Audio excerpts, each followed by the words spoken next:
Olá, turma. Vamos iniciar nossa aula de História. Hoje vamos falar sobre a República Oligárquica, né? Caracteriza aí o período da Primeira República, ou República Velha. Então, a primeira característica desse período é justamente a política do café com leite. O que foi a política do café com leite? A alternância no poder de presidentes mineiros e paulistas. Essas eram as oligarquias que faziam parte do cenário político, que dominavam o cenário político, né? Café, justamente relacionando os paulistas, produtores de café, a gente já falou, né? O ouro negro, o principal produto de exportação do Brasil. Então, a elite cafeeira tinha esse domínio político, junto também com os mineiros, que eram produtores de leite. Então, nesse período, a gente vê a região sudeste privilegiada, né, nos investimentos federais, principalmente os setores agrícola e pecuário. O café, então, é o principal produto brasileiro de exportação. Então, Convênio de Taubaté. Taubaté é uma cidade do oeste paulista, né, que concentrava ali, era uma espécie de centro da produção cafeeira, né? Por isso que tem esse nome, o Convênio de Taubaté. Convênio é uma espécie de acordo, reunião envolvendo aí o governo federal e os produtores de café. Os governos de São Paulo, Minas Gerais e Rio de Janeiro compravam a produção de café dos produtores, né? Os governos estaduais, eles compravam a produção de café, fazendo e gerenciando os estoques reguladores do produto. O produto era colocado no mercado de acordo com a lei da oferta e procura, visando sempre manter os preços elevados, garantindo dessa forma o lucro dos produtores. Então era muito bom para os produtores, muito positivo para os produtores, porque eles não tinham que entrar no mercado, né? Quem comprava o produto deles ao preço que eles estipulavam era o governo. Então, quando havia oscilação do preço do café, ou seja, quando o preço do café caía, quem arcava com prejuízo não eram os produtores, era o governo. Então, o Convênio de Taubaté foi extremamente garantiu, só um segundo, garantiu privilégios para os produtores de café, a partir do momento que eles não precisam se preocupar com a oscilação do preço do café, já que quem estava comprando a um determinado preço estipulado pelos produtores era o governo. E aí o governo esperava que esse café recebesse uma alta de valor para poder se livrar desses estoques. O que não aconteceu principalmente na década de 20 do século 20. A década de 20 foi marcada pelo declínio do valor do preço do café devido à concorrência internacional, principalmente nos países asiáticos que passaram também a plantar café, que é o caso do Vietnã, eu já falei para vocês, certo? E aí isso fez com que o preço do café caísse. E aí o governo é que teve o prejuízo. Mas aí também a gente vai ver lá na frente que diante desse prejuízo o governo também não tinha mais como estar comprando e estocando esse café, certo? A gente vai ver lá na frente também, né, que quando acaba a República Velha e Vargas assume o poder, ele tem que queimar os estoques do café. Né? Você vê o Porto de Santos lotado, os silos lotados de café, e ele não tinha mais como estar administrando aquilo, porque quanto mais se tem, o preço acontece o que com o preço? Cai. Então, para equilibrar o preço, ele teve que queimar, jogar fora os estoques de café. Então, o Convênio de Taubaté privilegiava apenas os produtores em detrimento do governo. Mas se eles comandavam, se eles controlavam o governo através da política do café com leite, então essa charge aqui diz tudo, né? Você vê o presidente, representando o governo, e São Paulo e Minas Gerais manipulando o governo para que o governo agisse apenas para privilegiar os seus próprios interesses. Por isso que é um governo oligárquico, né? O que é oligarquia? É um pequeno grupo que comanda o que está no poder, né? Que um pequeno grupo, classe, no caso eram os produtores de café e de leite, São Paulo e Minas Gerais. Por isso que eles pedem ter esse nome, política do café com leite. Também é no período da Primeira República que há um aumento, isso já se inicia no final do segundo reinado, mas a partir da República há um aumento na imigração europeia, né? Principalmente italiana, alemã e espanhola, para servir de mão de obra nas lavouras de café do interior paulista. Com o fim da escravidão, eles optaram por importar essa mão de obra. Na realidade, fazia parte de um projeto de branqueamento da população brasileira, né? Influenciada pelas teorias vigentes aí no século XIX, como por exemplo o eugenismo, que pregava que um país que tivesse população maior população branca, né, de pessoas brancas, seria um país que se desenvolveria mais, né? Então a ciência do absurdo, que não tem nada a ver, a gente sabe disso, mas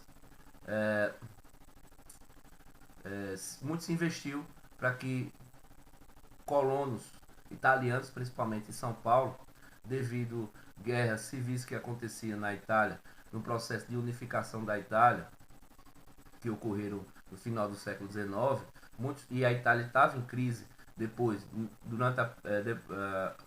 após a Primeira Guerra Mundial também, o Brasil recebeu grandes levas de imigrantes italianos ali na região sudeste, São Paulo, Alemã mais ao sul, certo? Sempre para trabalhar em lavouras. Depois esses povos imigrantes eles foram se estabelecendo e acabaram servindo de mão de obra nas fábricas, né, como operários. A gente vai ver mais à frente também a luta operária aqui no Brasil, a grande greve de 1917, e também acabaram depois prosperando alguns desses imigrantes, né? E existe até hoje colônias de imigrantes, né? Muito comum isso, muito presente na região sudeste, ok?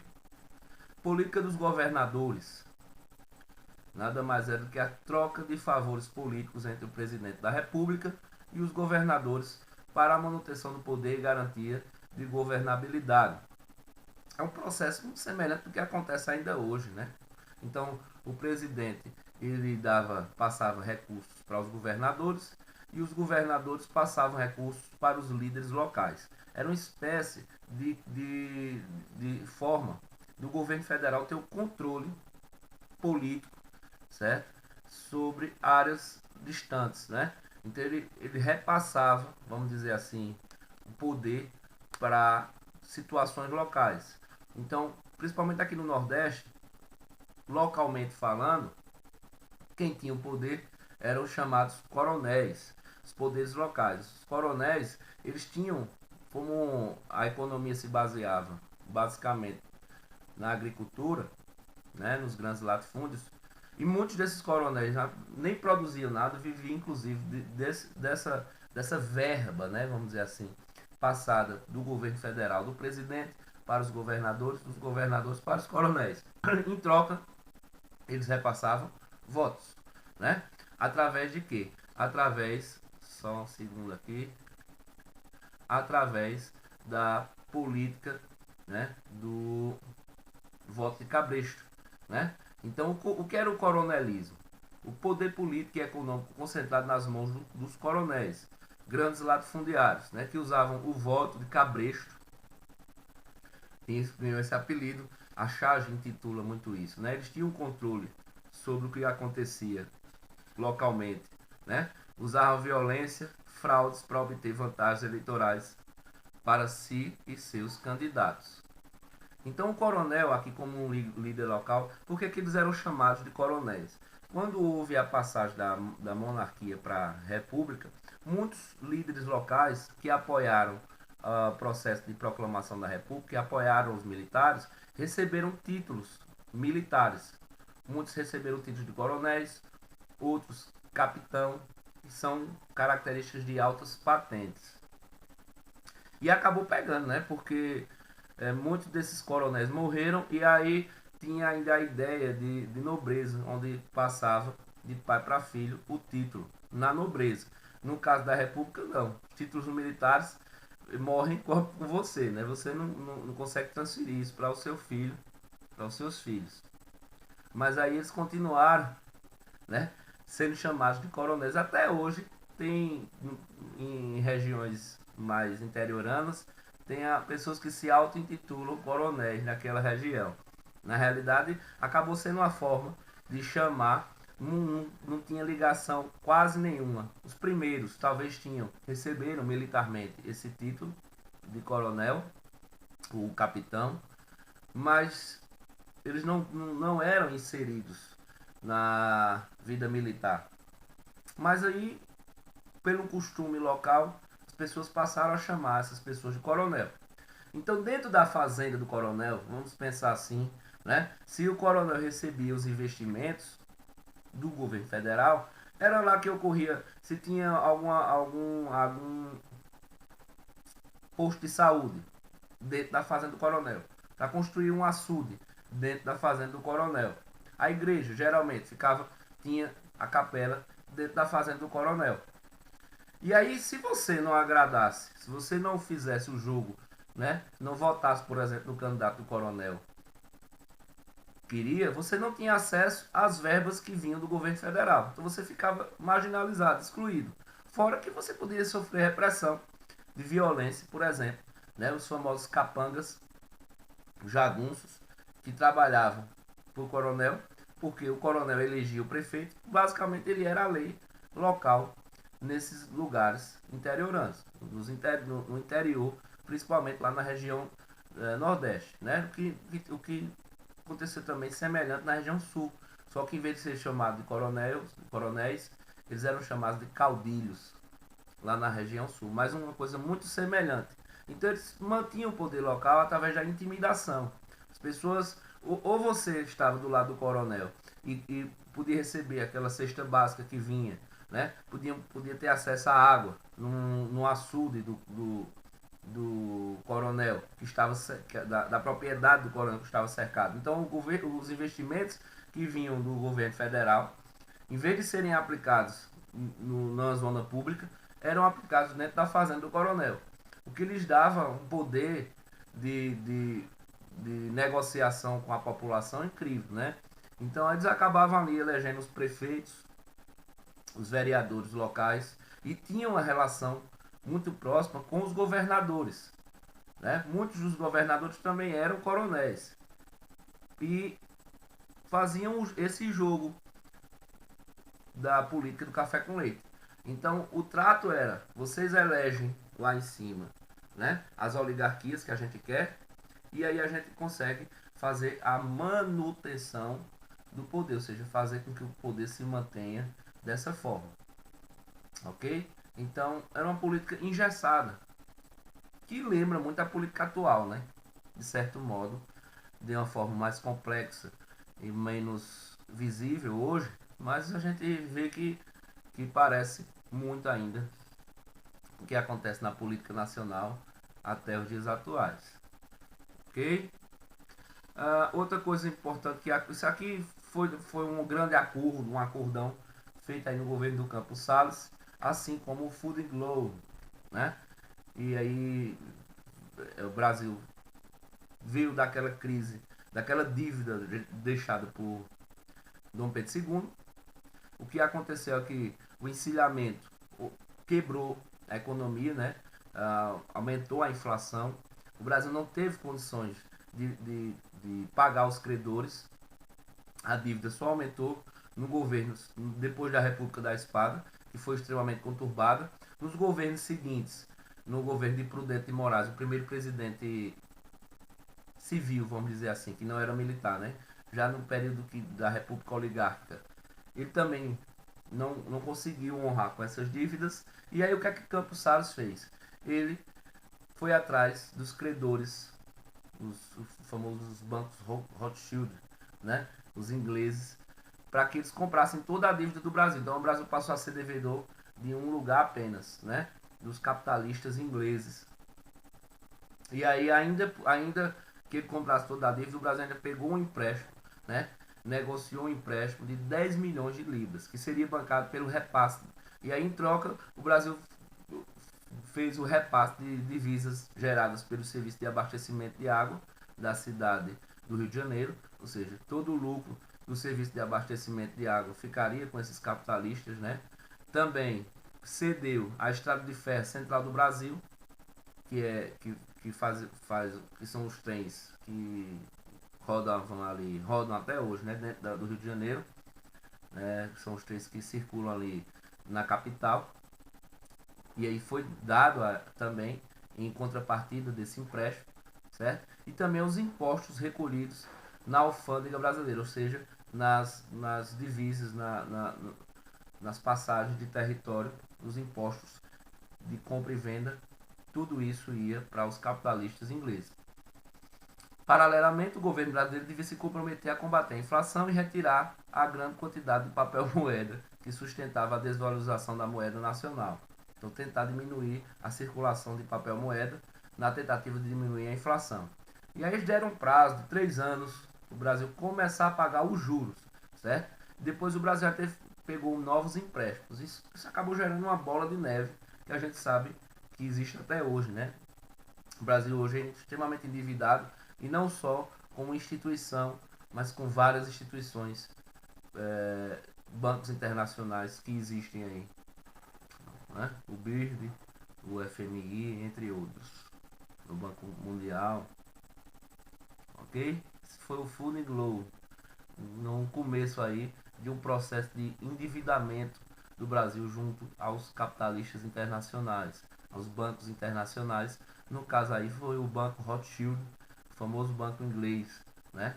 Que na época vivia disso justamente, de fazer empréstimos a juros altíssimos para conseguir entrar e dominar a economia dos países pobres, né? Dos países, hoje a gente usa o termo em desenvolvimento, os países mais pobres, os países menos que tinham menos condições econômicas. No caso, o Brasil, né? Vamos lá. Aqui a imagem aí dos presidentes da República Velha e alguns aqui da República Nova. A gente vai até esse carinha aqui, até esse, certo? Então temos aqui o Marechal Deodoro da Fonseca, a gente já falou sobre ele. Nós temos aqui o Marechal Floriano Peixoto. Nós temos o primeiro presidente civil, o Prudente de Moraes, né? Então foi no governo de Prudente de Moraes que a gente viu que ele pacificou lá em 1895 a Revolução Federalista lá no Rio Grande do Sul, certo?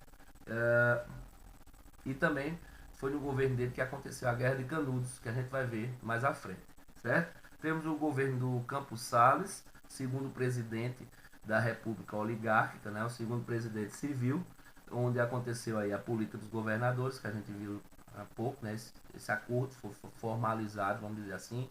Acontece também o Food Law, né? Temos aqui o quinto presidente, o Rodrigues Alves, no governo dele, que ocorre aí a revolta da vacina, né? E também lá aquele processo de urbanização do Rio de Janeiro, que foi conhecido como a Reforma Urbanística de Pereira Passos, foi durante o governo de Rodrigues Alves. Nós temos o Afonso Pena, né? É interessante até eu mostrar, né? Prudente de Moraes era paulista, Campos Salles também era paulista, Rodrigues Alves paulista, aí Afonso Pena já era mineiro, né? E aí morre antes de completar o mandato. Quem assume um ano aí foi o Nilo Peçanha, que era nascido no Rio de Janeiro, né? Completa. Ah, professor, mas servia aos interesses de São Paulo e Minas Gerais, certo? Depois a gente tem um governo atípico dentro do processo civil, que é o Hermes da Fonseca, que é um marechal militar, em 1910 a 1914. Depois a gente tem, né, o Hermes da Fonseca, que era gaúcho também, mas servia aos interesses dessas elites aí. Você tem o Venceslau Braz, que foi o presidente do Brasil, era mineiro, e foi o presidente do Brasil durante a Primeira Guerra Mundial, de 14 a 18, estão vendo aqui, né?